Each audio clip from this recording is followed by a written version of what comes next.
Hi, my name is Bethany, and today is Valentine's Day, so I wanted to share with you a story about how I was liked by a boy when I was younger and how my Aspie or autistic self handled that situation. Now, I would like to note that this is probably fairly typical of children the age that I was in first grade, and at that age you don't really understand love like you think you might, especially first grade. Like, you don't really get love and liking people and being attracted and that kind of stuff.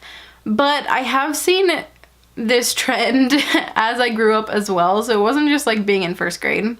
So I thought I would share this. This is the first time from my recollection that I knew that a boy liked me. So as I said before, we were in the first grade, and I think he was in my class, but I'm not entirely sure about that.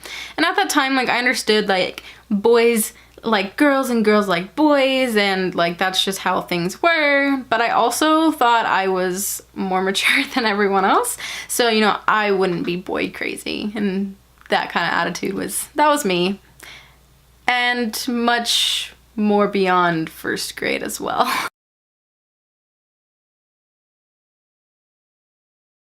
So a lot of this happened on the school playground, as does most elementary drama. And I had a few things that I enjoyed doing. Now, I remember that I played with B a lot, but I also distinctly remembered liking to try to stay in class, and in the playground mix there's like these tiny little shells, and I would collect the shells and then I would try to color them with marker and like color them all different colors, which sometimes I got away with in kindergarten, but my first grade teacher was having none of it and would keep shooing me outside. So once outside, I liked the seesaw, as long as like obviously no one else had crowded it, because it was one of the popular things to do. So I enjoyed the seesaw. I was not a small child, but I wasn't like a super big child. I was a little on the chunky side. So I could usually make other people kind of pop up on the seat without worrying about having to be thrown off, because I'd seen people get stuck when the seesaw was like this, and it like scared me so much. But I usually didn't have to worry about that, so I enjoyed the seesaw. Apparently that has been banned from most playgrounds now. I don't know what is up with that, but whatever. And then the other thing I remember is the cement, maybe not really cement, blacktop maybe, area. Maybe it was a mix of the two. I really don't remember. The hard surface area of the playground. I don't think we had actual chalk, so I think we just used like those little pebbles, you know, like the rock pieces you can get it to kind of make marks like chalk does. So I remember using those rocks to like draw stuff on the ground. Again, I really don't remember if we had chalk or not out there, but that part I do remember being with me, and so that's kind of what we did. Now, from my recollection, there was a group of like 3 girls that would sometimes run around, and sometimes they would like play with me, and so sometimes I would like hang out with them, and then usually other times I was either by myself or with B. Now, we had a great old friendly time until one day B had to ruin it. We were sitting there across from each other on the cement, and I'm just like doing my little thing with the rock, trying to make stuff on the ground. Or I was working with my shells, but I really think it was the rock. I don't know for sure here. But I do remember him sitting across from me, and he said he had something to tell me, and I'm like, okay. And then he says that he likes me. Okay. I didn't really know how to handle the situation. Like, I got the idea that people liked each other, so you're supposed to like go out or whatever, except for I knew that I wasn't old enough to do that. So I really didn't know what to do. So I kind of just went along with it because I felt like that's what's supposed to happen. So like I even aligned like a lot of my actions later on to go with the fact that he liked me, because that's just kind of what you're supposed to do, I guess. And then, of course, I didn't want to make him feel bad, so I was like, oh, okay. Now, of course, children are practically evil, and somehow they figured out that he said that he liked me, or that he liked me. I don't know if he told me because they found out and they were gonna tell me, so he like beat them to the punch. I don't know. Somehow they found out, and they were teasing him for liking me and stuff like that. And then he kind of made it worse by going and getting flowers to give to me, which he was, from my recollection, a very sweet and sincere person. And here he is with these little clover weed flowers, and he's like, here you go, I got these for you. And I was like, oh, thanks. But then people were like, ooh, you got her flowers. And I felt uncomfortable, and I thought he probably felt uncomfortable. So I was like, hey B, are you okay with me giving these to the teacher? And he didn't really look happy about it, but by the time he had a chance to respond, our line was moving toward the building. But what ended up happening was the teacher at the door said I couldn't bring in the flowers even if it was for my teacher, and I was kind of honestly relieved because then I wasn't being a jerk and giving the flowers away willingly. I also vaguely remember hanging out with those 3 girls that I had mentioned before because they, I don't know, I guess they wanted to hang out with me or something, I don't know.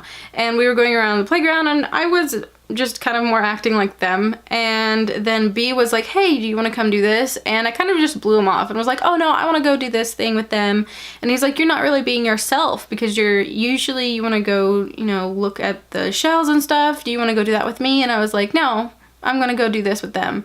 And so I remember, I don't know, this impulse to feel unappealing to him all of a sudden, almost like trying to reject him by becoming someone he wouldn't like, even though I don't think I would have liked that result either. I don't know, it's a weird thing. And even though I had been pretty standoffish on multiple occasions, we were in line one day going down the hallway, I think, to the cafeteria maybe? I'm not 100% on this, but that's what I'm seeing in my head right now. And he gave me this little ring that I think was blue, and it had these indents that were kind of silver metallic looking.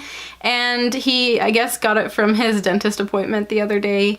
And he gave it to me and told me that he would not be coming to my school anymore, and he would be back in like 2 years or something like that. In 2 years, I actually ended up transferring to another school for a particular program.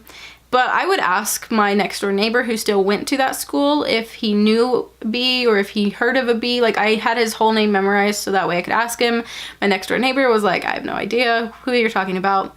And I even had kept like a directory that the school had with his name in it. I think it was his name. That was part of the problem though. I think it was like the parents, and it had his last name, but I wasn't really sure that that was him. I don't know, whatever. So I never called or anything like that. But it was like in the back of my mind because to me it was like this sort of, I don't know, I was supposed to be in this sort of relationship, or he kind of liked me and I guess I was waiting for him. I don't know. I don't know what was going through my mind. I didn't necessarily have a lot of affection toward him or anything.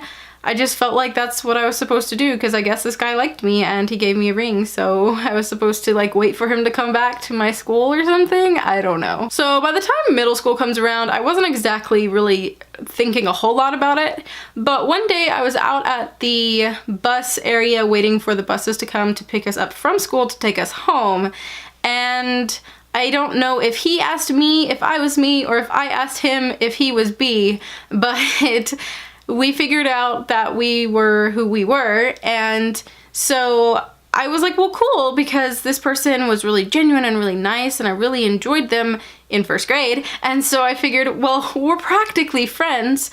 And the first thing that really came out of his mouth once he knew who I was, what happened to you? You used to be so tall. And I was just like, I don't ever remember being that tall, honestly, but you know how girls tend to grow faster than boys, so maybe that's why, and he just remembered me being taller than him or something. I don't know, but I definitely was not. I'm not exactly a very tall person as it stands now either. But then I think at the end of the school year, they have like a party thing you do and stuff, and I went to find him in line or whatever to try to talk to him because I still had that concept of the idea that he somehow liked me, so this is how this is supposed to work. But somewhere in my brain, the 5 years that had occurred in between, 5 or 6 years actually, didn't really dawn on me that he doesn't care who I am. And he kind of made that clear just by kind of, you know, blowing me off when I came up to him and stuff. So that was the end of that. So there you go. That was my first crush, but actually it was more them crushing on me that I ever had from my little Aspie or autistic point of view. And throughout my life, I've had some interesting interactions with the idea of love and relationships, and I do tend to follow that weird pattern of trying to make myself unappealing all of a sudden just because I feel uncomfortable with the idea that someone likes me, but it usually only works that way if I don't like them first. To be fair, that also might mean that I didn't really like them all that much in the first place. I don't know, I'm really bad at this kind of stuff. So somehow I ended up married, we don't know. Not to be, that would be so confusing, but I am married now, so you know, there you go, somehow that happens. Miracles do happen, guys. Anyway, moving on, I hope that you're having a wonderful Valentine's Day, and you know, it is totally fine to buy yourself chocolate because chocolate is good, and this is kind of the time that people eat chocolate, so. Either way, in relationship or not, I hope you're having a good Valentine's Day, and I hope you're having a wonderful week as well. If you have any thoughts or can relate to my relationship woes as a little first grader, let me know in the comments below, and if you enjoyed this video, go ahead and make sure you give it a thumbs up and subscribe to this channel if you want to hear from me every Thursday at 4 p.m. Central Standard Time. Again, I hope you're having a wonderful week, and I hope you'll see me in my next video. Bye!